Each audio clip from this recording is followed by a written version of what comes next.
Perkenalkan, nama saya Egya Putri Syanturi, saya dari kelompok 16. Nah, di sini saya akan menjelaskan tentang pemikiran Joseph Schumpeter terhadap perekonomian. Adapun teori yang paling menonjol dari Joseph ini ada 4. Yang pertama, landasan teori pembangunan. Nah, menurut Joseph, landasan teori pembangunan ini, suatu negara akan berkembang dengan pesat, akan maju apabila menggunakan sistem ekonomi kapitalisme. Namun, ia juga meramalkan bahwa sistem ekonomi kapitalisme itu juga lama-kelamaan akan menghilang. Nah, yang kedua ada perkembangan ekonomi. Nah, di sini Joseph mengemukakan bahwa suatu negara itu akan maju, akan berkembang, akan modern apabila suatu negara tersebut memiliki pengusaha-pengusaha ataupun inovator yang kreatif dan tentunya maju. Seperti yang kita ketahui bahwa memang sumbangsi pengusaha-pengusaha itu memang sangat berpengaruh terhadap perkembangan ekonomi kita, pertumbuhan ekonomi kita. Semakin banyak pengusaha-pengusaha yang kreatif dan inovator-inovator yang maju, maka tentu saja negara kita juga pertumbuhan ekonominya semakin baik dan juga kesenjangannya juga semakin mengecil. Nah, yang ketiga ada pertumbuhan ekonomi.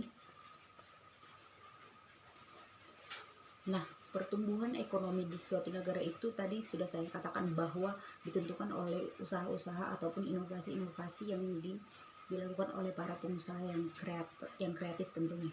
Nah, adapun proses inovasi ini terdiri dari 3 tahap. Yang pertama, teknologi baru diperkenalkan.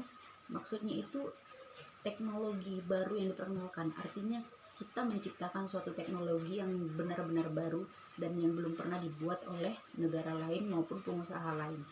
Nah, yang kedua ada inovasi menimbulkan keuntungan yang lebih banyak. Tentu saja inovasi itu pasti menguntungkan, apalagi jika inovasi tersebut hanya kita tersendiri yang mampu memproduksinya, kita sendiri yang mampu membuatnya, dan negara-negara lain belum tentu mampu melakukannya, maka tentu saja kita yang mendapatkan keuntungan. Nah, yang ketiga ada proses imitasi inovasi. Artinya itu penemuan baru tersebut akan ditiru oleh pengusaha-pengusaha dari luar. Nah, seperti yang kita tahu contohnya Cina itu sering sekali melakukan peniruan-peniruan terhadap barang-barang dari luar yang bagus tentunya.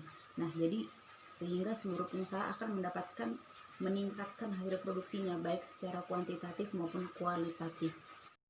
Yang keempat ada teori pembangunan ekonomi. Nah, teori ini menjelaskan bahwa kenaikan output itu sendiri disebabkan oleh inovasi yang sudah dibuat oleh para inovator-inovator dan pengusaha tadi.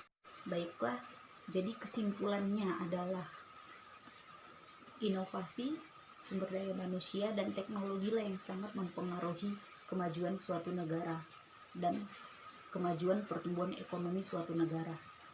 Nah, jadi seperti contohnya saya ambil dari negara Jepang.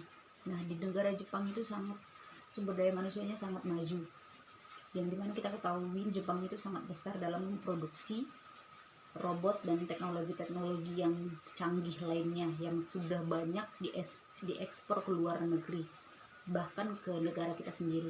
Nah, dari situ kita bisa memahami bahwa inovasi-inovasi yang mereka lakukan dan produk-produk yang mereka buat itu belum tentu bisa dibuat oleh negara lain. Bahkan Jepang sendirilah negara paling besar mengeluarkan alat-alat teknologi yang canggih dibandingkan negara-negara lainnya. Nah, dari situ kita bisa menyimpulkan bahwa itu tadi inovasi dan sumber daya manusia yang tinggi itu mampu meningkatkan suatu perekonomian di suatu negara. Baiklah, saya juga memberi contoh untuk negara kita Indonesia, yang dimana di negara kita juga memang masih negara berkembang, namun kita juga memproduksi produk-produk dari dalam negara kita sendiri. Contohnya saya buat peralatan kosmetik yang saya tahu, sebagian yang saya tahu maksudnya, seperti peralatan kosmetik kecantikan dari Wardah, Makeover, Emina. Nah, itu semua perusahaannya sudah sangat maju, bahkan sudah sampai diekspor ke luar negeri. Terutama itu Wardah dan Makeover itu sangat bagus, dan produk itu tidak kalah saing dengan produk buatan luar negeri. Dan juga saya memberi contoh salah satu inovasi juga yang dilakukan oleh pengusaha di negara kita ini, yaitu Gojek. Nah, Gojek ini sudah sangat maju dan keuntungannya sudah sangat banyak dan juga menyerap tenaga kerja yang sangat banyak dan tentunya mampu menopang perekonomian kita. Nah, sekian dari presentasi saya. Lebih kurangnya mohon maaf. Saya ucapkan terima kasih. Semoga kita semua sehat selalu. Terima kasih.